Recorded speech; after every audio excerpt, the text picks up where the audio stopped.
നമ്മൾ ഇന്ത്യൻ ഡിഫൻസിന് വേണ്ടിയിട്ടുള്ള ആളില്ലാത്ത യുദ്ധക്കപ്പലിൻ്റെ വർക്കിംഗ് മോഡലിൻ്റെ നിർമ്മാണത്തിലാണ്. ഈ ഇന്നോവേഷനെ കുറിച്ച് ഞാൻ പ്രധാനമന്ത്രിയുടെ ഓഫീസിലേക്ക് രേഖാമൂലം ലെറ്റർ അയച്ചിരുന്നു. ഇതിന് ഫണ്ട് കണ്ടെത്തിയത് എൻ്റെ വീടിൻ്റെ ആധാരം പണയം വെച്ചിട്ടാണ്. കറണ്ടുണ്ടോ എന്ന് പോസ്റ്റിൽ കയറാതെ താഴെ നിന്നറിയുന്ന ഒരു ഉപകരണം ഞാൻ ഡെവലപ്പ് ചെയ്തതിനാണ് 2015 അന്നത്തെ ഇന്ത്യൻ പ്രസിഡൻ്റായിരുന്ന ശ്രീ പ്രണാബ് കുമാർ മുഖർജിയിൽ നിന്ന് എനിക്ക് അവാർഡ് കിട്ടിയത്. നെഹ്റു ട്രോഫി വള്ളം കളിക്ക് വേണ്ടിയിട്ട് ഒരു നൂതനവും വളരെ എഫിഷ്യൻറ്റുമായിട്ടുള്ള ഒരു ഉപകരണം സ്റ്റാർട്ടിംഗ് ഡിവൈസ് സ്ഥാപിക്കുന്നതിന് വേണ്ടിയിട്ട് അത് ഓൺലൈനായിട്ടൊരു അപേക്ഷ ക്ഷണിച്ചു. IIM കോഴിക്കോട്, കാൺപൂരിലുള്ള IIT അങ്ങനെ 10ഓളം എഞ്ചിനീയറിംഗ് സ്ഥാപനങ്ങളുമായിട്ട് മത്സരിച്ചാണ് എന്നെ സെലക്ട് ചെയ്തത്. ഇപ്പോൾ നമ്മൾ വെള്ളപ്പൊക്കം ഉണ്ടാകുന്നതിന് പകരമായിട്ട് സെൻസർ സിംബോളിക്കായിട്ട് താഴത്തേക്ക് വയ്ക്കുകയാണ്, വെള്ളത്തിലേക്ക് മുട്ടിക്കുകയാണ് ചെയ്യുന്നത്.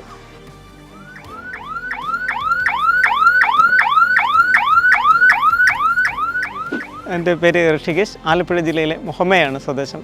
ഞാനൊരു ഇന്നോവേറ്ററാണ്. ഇപ്പോൾ ഞാൻ ചെയ്തുകൊണ്ടിരിക്കുന്ന ഇന്നോവേഷൻ പ്രോജക്റ്റ് എന്ന് പറയുന്നത് നമ്മുടെ ഇന്ത്യൻ ഡിഫൻസിന് വേണ്ടിയിട്ടുള്ള ഒരു ആളില്ലാത്ത യുദ്ധക്കപ്പൽ, അതായത് ലോകത്തിൽ എവിടെ ഇത് നിയന്ത്രിക്കുവാനും കാണുവാനും പറ്റുന്ന ഒരു യുദ്ധക്കപ്പലിൻ്റെ വർക്കിംഗ് മോഡൽ. ഇതിൻ്റെ ഒരു ഗുണം എന്താണെന്ന് വെച്ച് കഴിഞ്ഞാൽ നമുക്ക് അത്യാധുനികമായിട്ടുള്ള അനവധി യുദ്ധ ഉപകരണങ്ങൾ നമ്മുടെ ഇന്ത്യക്കുണ്ട്. ആ ഉപകരണങ്ങളെ എങ്ങനെ ദൂരെ ഇരുന്നുകൊണ്ട്, അതായത് ഭൂമിയിലെ ഒരു കൺട്രോൾ റൂമിൽ ഇരുന്നുകൊണ്ട് കടലിലെ കപ്പലിനെ എങ്ങനെ നിയന്ത്രിക്കാം, അതിനേക്കാൾ ഉപരിയായിട്ട് ഒരു അപകടത്തിൽപ്പെട്ടവരെ, കടലിലോ കായലിലോ അപകടത്തിൽപ്പെട്ടവരെ പെട്ടെന്ന് രക്ഷിക്കുന്നതിന് വേണ്ടിയിട്ടുള്ള ഒരു സജ്ജീകരണം കൂടിയാണ് ഇത് ചെയ്യുന്നത്. ഇതിൻ്റെ 99% കൺട്രോളിങ്ങും നമ്മുടെ കരയിലായിരിക്കും. 1% മാത്രമേ ഇത് മെസ്സേജ് എന്നിട്ട് ബാക്കി കാര്യങ്ങൾ വെപ്പൺസിലേക്ക് പോകുന്നുള്ളൂ, അല്ലെങ്കിൽ കപ്പലിൻ്റെ ഡയറക്ഷൻസ് നിയന്ത്രിക്കുന്ന കാര്യങ്ങൾ 1% മാത്രമേ ആ കപ്പലിൽ സംഭവിക്കുന്നുള്ളൂ. ഈ ഇന്നോവേഷനെ കുറിച്ച് ഞാൻ പ്രധാനമന്ത്രിയുടെ ഓഫീസിലേക്ക് രേഖാമൂലം ലെറ്റർ അയച്ചിരുന്നു. അതിന് പ്രകാരം പ്രധാനമന്ത്രിയുടെ ഓഫീസിൽ നിന്ന് ഡിഫൻസ് ഡിപ്പാർട്ട്മെൻറ്റിന് ലെറ്റർ കൈമാറി. ഡിഫൻസിൻ്റെ ഓഫീസിൽ നിന്ന് എനിക്ക് ലെറ്റർ വന്നു, അതിന് മെസ്സേജ് വന്നു. അതിൽ ഡിഫൻസ് പറയുന്ന ഒത്തിരി പ്രശ്നങ്ങളുണ്ട്, അതിന് സൊല്യൂഷൻ കണ്ടുപിടിക്കാനായിട്ട് കുറേ കാര്യങ്ങളുണ്ടായിരുന്നു.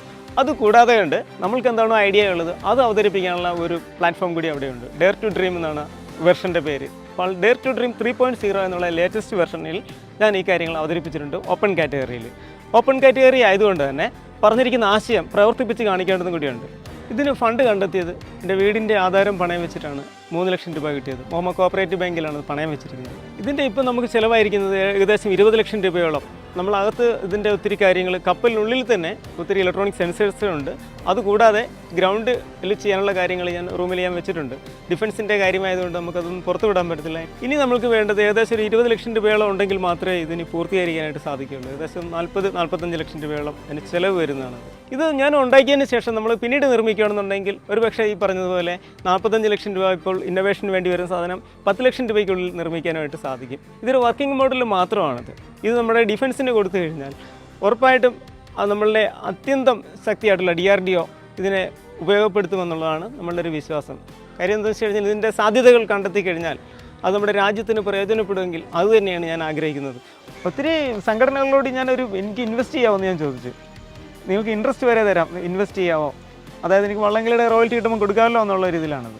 പക്ഷേ എന്നാൽ പോലും ആൾക്കാർ അതിൽ താല്പര്യം കാണിച്ചില്ല. പിന്നെ ഈ ഇല്ലായ്മയിൽ നിന്നും ഇത്രയൊക്കെ ഞാൻ ഉണ്ടാക്കി വെക്കുന്നുണ്ടല്ലോ. കാരണം ഡിഫൻസിൻ്റെ കാര്യങ്ങളൊക്കെ അറിയാവുന്നതാണ്. വളരെ വളരെ പൈസ മുടക്കുള്ള കാര്യങ്ങളാണ്. അതിൻ്റെ കോമ്പറ്റീഷൻ ആണെങ്കിൽ കൂടി അത് സക്സസ് ആയി കഴിഞ്ഞെങ്കിൽ മാത്രമേ ഡിഫൻസിൻ്റെ കയ്യിൽ നിന്ന് എന്തെങ്കിലും ഫണ്ട് ലഭിക്കുകയുള്ളൂ. നമ്മൾ ഫണ്ട് ഉദ്ദേശിച്ചൊന്നും അല്ല ഇത് ചെയ്യുന്നത്. ഇത് തീർച്ചയായിട്ടും ഇതൊരു ഡെഡിക്കേഷൻ എന്ന നിലയിൽ നമ്മുടെ രാജ്യത്തിന് സമർപ്പിക്കാനാണ്.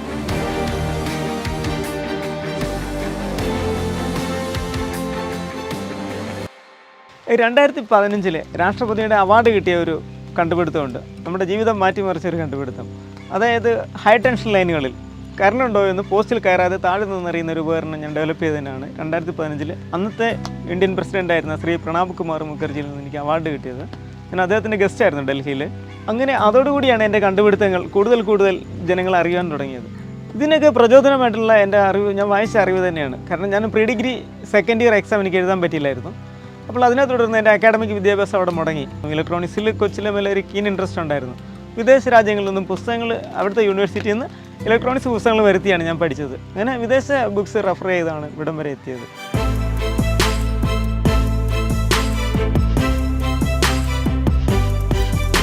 പിന്നെ നമ്മൾ വലിയൊരു നമ്മുടെ ഇന്നോവേഷൻ ജനങ്ങൾക്ക് ഏറെ പ്രിയങ്കരമായി മാറിയത് നമ്മുടെ നെഹ്റു ട്രോഫി സ്റ്റാർട്ടിംഗ് സംവിധാനം. കുറച്ച് വള്ളം 1ാം ട്രാക്കിൽ കിടക്കുന്ന കയറിപ്പോവും, ചിലപ്പോൾ 2ാം ട്രാക്കിൽ പുറകിലായിരിക്കും. ഇവരെല്ലാം കൂടി ലൈനപ്പ് ചെയ്യാനായിട്ട് മണിക്കൂറുകളോളം വേണ്ടി വന്നിട്ടുണ്ട് പല സാഹചര്യങ്ങളിലും. 2018 നമ്മുടെ കേരള ടൂറിസം വകുപ്പ് തന്നെ നെഹ്റു ട്രോഫി വള്ളം കളിക്ക് വേണ്ടിയിട്ട് ഒരു നൂതനവും വളരെ എഫിഷ്യൻറ്റുമായിട്ടുള്ള ഒരു ഉപകരണം സ്റ്റാർട്ടിംഗ് ഡിവൈസ് സ്ഥാപിക്കുന്നതിന് വേണ്ടിയിട്ട് അത് ഓൺലൈനായിട്ടൊരു അപേക്ഷ ക്ഷണിച്ചു. അതിൽ ഞാനും പങ്കെടുത്തിരുന്നു. ഞാൻ പങ്കെടുത്തപ്പോഴത്തേക്ക് എന്നോടൊപ്പം മത്സരിച്ചത് IIM കോഴിക്കോട്, IIT കാൺപൂരിലുള്ള IIT, അങ്ങനെ 10ഓളം എഞ്ചിനീയറിംഗ് സ്ഥാപനങ്ങളുമായിട്ട് മത്സരിച്ചാണ് എന്നെ സെലക്ട് ചെയ്തത്.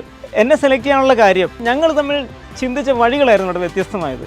പലപ്പോഴും വള്ളത്തിൻ്റെ മുമ്പിലൊരു ബാരിയർ വെച്ചിട്ട് വള്ളം വന്ന് സ്റ്റോപ്പാക്കി നിർത്തുന്ന ഒരു സംവിധാനമാണ് പലരും കൊണ്ടുവന്ന ആശയം.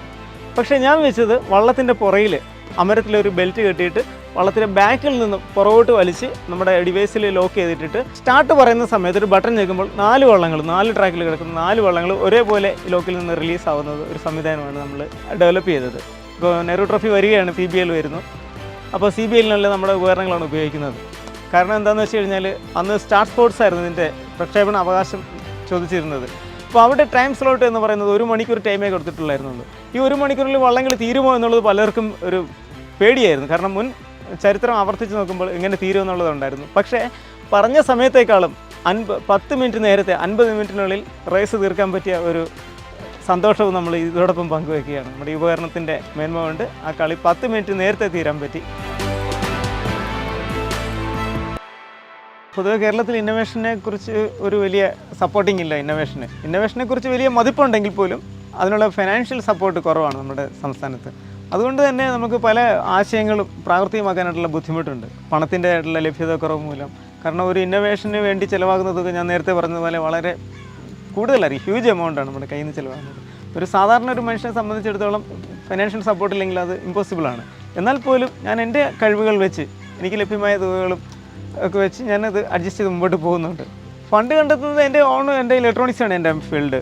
അങ്ങനെയുള്ള ഇതെല്ലാം ഞാൻ പ്രോഗ്രാമിങ്ങും മറ്റു കാര്യങ്ങളൊക്കെ ഉണ്ട്. അപ്പോൾ ചിപ്പൊക്കെ പ്രോഗ്രാം ചെയ്ത് കൊടുക്കുന്നത് അങ്ങനെയൊക്കെയുള്ള കാര്യങ്ങൾ വരുമ്പോഴത്തേക്കും ഓൺലൈനായിട്ട് എൻ്റെ ഹെക്സ് കോഡ് അയച്ചാൽ മതി.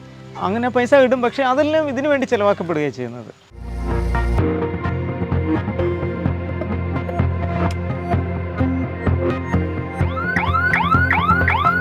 ഇതിൻ്റെ പ്രവർത്തനം എന്ന് വെച്ച് കഴിഞ്ഞാൽ നമ്മളിപ്പം ഈ കുട്ടനാടൻ മേഖലയിലൊക്കെ വെള്ളപ്പൊക്കം ഉണ്ടായിക്കഴിഞ്ഞിട്ട്, അതായത് റോഡെല്ലാം കവർ ചെയ്തതിന് ശേഷം രാത്രിയൊക്കെ ആണെന്നുണ്ടെങ്കിൽ നമ്മൾ അറിഞ്ഞിട്ട് കാര്യമില്ല. കാരണം രക്ഷപ്പെടാൻ അങ്ങനെയാണ് കുട്ടനാട്ടിൽ ഒത്തിരി ദുരന്തം കൂടുതലായത്. പാണ്ടനാട് പോലുള്ള സ്ഥലങ്ങളിലൊക്കെ പെട്ടെന്ന് വെള്ളം വരുവാണെന്നുണ്ടെങ്കിൽ, രാത്രി സമയത്ത് വരുവാണെന്നുണ്ടെങ്കിൽ അവരെവിടെയാണോ സെറ്റ് ചെയ്ത് വെച്ചിരിക്കുന്നത് ഡേഞ്ചർ ലെവലായിട്ട്, റോഡിൻ്റെ ലെവലിന് താഴെ വെച്ചാൽ ആ പർട്ടിക്കുലർ പോർട്ടിൽ ആ ഭാഗത്ത് വരുമ്പോഴത്തേക്കും അലാറം ഉണ്ടാവും. അപ്പോൾ ഇവിടെ ഒരു അലാറം അടിക്കും. അതുപോലെ തന്നെ ഇവിടുന്ന് സിഗ്നൽ, വയർലെസ് സിഗ്നലാണ് ഇത് പോകുന്നത്. എവിടെയൊക്കെയാണോ റിസീവർ വെച്ചിരിക്കുന്നത് ദൂര സ്ഥലങ്ങളിൽ, അപ്പോൾ അങ്ങോട്ടും സിഗ്നൽ പോകും. അപ്പോൾ അവിടെയുള്ള പ്രദേശവാസികൾക്കും അറിയാൻ പറ്റും വെള്ളപ്പൊക്കം ഉണ്ടായെന്നുള്ളത്. ഇപ്പോൾ രാത്രി കാലങ്ങളിലാണ് കൂടുതലും നമുക്കത് ഉപകാരപ്പെടുന്നത്. പെട്ടെന്നൊരു ഉരുൾപൊട്ടലുണ്ടായി, ഇപ്പോൾ കിഴക്കൻ നാട്ടിലാണെങ്കിൽ ഉരുൾപൊട്ടലുണ്ടായി കഴിഞ്ഞാൽ കൂടുതലും വരുന്നത് കായൽ മേഖല അതുപോലെ നദീതീരങ്ങളിലേക്കാണ് കൂടുതലും വരുന്നത്. അവിടെയൊക്കെ നമുക്ക് സൗജന്യമായിട്ട് കൊടുക്കാനായിട്ട് ഞങ്ങളൊരു ഫണ്ട് റേസിംഗ് ഒക്കെ നടത്തിയായിരുന്നു പഞ്ചായത്തിൻ്റെ നേതൃത്വത്തിൽ. കൊറോണയൊക്കെ വന്നതിന് ശേഷം നമ്മൾ പിന്നെ ഡിസ്കണ്ടിന്യൂ ചെയ്തു. എൻ്റെ വാട്ടറിൻ്റെ ലെവലിൽ സെൻസ് ചെയ്യുന്ന സെൻസറായത്. ഇത് സെൻസ് ചെയ്തിട്ടാണ് ഇവിടുന്ന് അതിൻ്റെ വാട്ടറിൻ്റെ ഒരു ആ കണ്ടിന്യൂറ്റിയാണ് ഇത് ആക്ച്വലി ഇത് ടെസ്റ്റ് ചെയ്യുന്നത്. കണ്ടിന്യൂറ്റി ടെസ്റ്റ് ചെയ്തിട്ട് ഇത് നേരെ സിഗ്നൽ ഇങ്ങോട്ട് പോകും. ഇങ്ങോട്ട് വന്ന ശേഷം വാട്ടർ ഇതിൽ ടച്ച് ചെയ്യുമ്പോൾ മാത്രമേ ഇതിൻ്റെ ബാറ്ററി സിസ്റ്റം ആക്ടിവേഷൻ ആവുന്നുള്ളൂ. അതുവരെ ആ ബാറ്ററി അങ്ങനെ ഡീആക്ടിവേഷൻ സ്റ്റേറ്റിലായിരിക്കും. അതുകൊണ്ട് തന്നെ നമുക്ക് ഒത്തിരി നാൾ, ഇപ്പം വെള്ളപ്പൊക്കം ഉണ്ടായില്ലെങ്കിൽ ആ ബാറ്ററിക്ക് എത്രത്തോളം ലൈഫുണ്ടോ, ഷെൽഫ് ലൈഫുണ്ടോ, അത്രയും നാളത് സേഫായിട്ട് തന്നെ ഇരിക്കും. ഒരു ആൽക്കലൈൻ ബാറ്ററിയൊക്കെ ഇടുകയാണെന്നുണ്ടെങ്കിൽ നമുക്ക് 3-4 വർഷം ബാറ്ററി മാറാതെ കണ്ട് തന്നെ അത് ഉപയോഗിക്കാനായിട്ട് സാധിക്കും. അതാണ് ഇതിൻ്റെ ഏറ്റവും വലിയ പ്രത്യേകത. ഇതിപ്പോൾ ഒരു സിമ്പിൾ വാട്ടർ ലെവൽ ഡിറ്റക്ടർ ആണെങ്കിൽ കൂടി ഇതിൻ്റെ ആപ്ലിക്കേഷനിലാണ് ഇതിൻ്റെ കുറച്ച് ബ്രെയിൻ വർക്ക് നടന്നിരിക്കുന്നത്. അതായത് വെള്ളപ്പൊക്കം ഉണ്ടായെങ്കിൽ മാത്രമേ ബാറ്ററിയിൽ നിന്ന് കറണ്ട് എടുക്കുകയുള്ളൂ, അല്ലെങ്കിൽ ആ വെള്ളം ഡിറ്റക്ട് ചെയ്തെങ്കിൽ മാത്രം.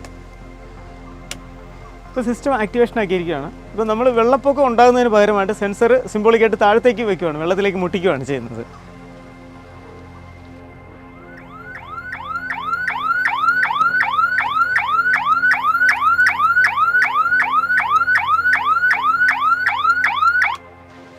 ആരെങ്കിലും വന്ന് നിർത്തുന്നവരെ ഇത് വർക്ക് ചെയ്തുകൊണ്ടിരിക്കും. ഇത്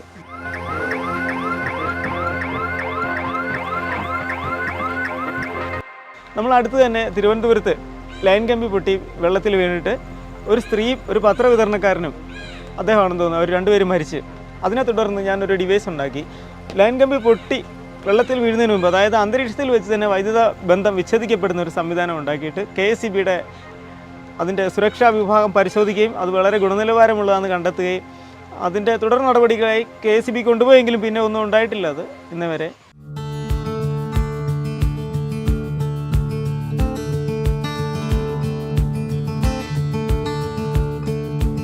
നമ്മൾ ഈ പാലം ചെയ്ത് ഇരിക്കുന്നതുണ്ടോ, ഇപ്പോൾ ഒരു പഞ്ചായത്തിൻ്റെ കീഴിലാണ് ഒരു പാലം ചെയ്യുന്നുണ്ടെങ്കിൽ അത് സ്റ്റേബിളായിരിക്കും. അതായത് പാലത്തിൻ്റെ കാര്യം അറിയാമല്ലോ, അക്കരെ ഇക്കരെ നമ്മളൊരു പാലം വന്നു കഴിഞ്ഞാൽ അതിലൂടെയുള്ള ട്രാൻസ്പോർട്ടിങ് ചെറിയ പാലത്തിൻ്റെ അടിയിൽ കൂടി അസാധ്യമായിരിക്കും. ഒത്തിരി മത്സ്യത്തൊഴിലാളികൾ തിങ്ങിപ്പാർക്കുന്ന സ്ഥലമാണിത്. അപ്പോൾ അവരുടെ വള്ളം കൊണ്ടുപോകാനും മറ്റ് ട്രാൻസ്പോർട്ടിങ് ആവശ്യങ്ങൾ, ഇപ്പോൾ തോട് JCB വന്ന് തോട് വെട്ടുന്ന സമയത്താണെങ്കിൽ പോലും ഈ പാലം അഴിച്ചു മാറ്റാവുന്നതാണിത്. ഇത് ഫ്ലോട്ടിങ് ആയതുകൊണ്ട് ഇത് നമുക്ക് ഏത് സാഹചര്യത്തിലും മാറ്റാൻ പറ്റും. പിന്നെ എത്ര വെള്ളപ്പൊക്കം ഉണ്ടായാലും ആ വെള്ളത്തിനനുസരിച്ച് ഇത് പൊങ്ങി വരും പാലം. 15-20 പേർക്ക് ഒരേ സമയം ഇതിൽ നിൽക്കാനായിട്ട് പറ്റും. ഇപ്പോൾ വെള്ളപ്പൊക്കം ഉണ്ടാകുന്ന സാഹചര്യത്തിൽ പോലും ഒരു എമർജൻസി റെസ്ക്യൂ ആയിട്ട് ഉപയോഗിക്കാനും ഇത് സാധിക്കും. എന്തായാലും ഏകദേശം ഒരു 25,000 രൂപയോളം ചിലവ് വന്നു. എന്നാലും ഇതിൻ്റെ കൺസ്ട്രക്ഷൻ വളരെ സിമ്പിളായിട്ടാണ്.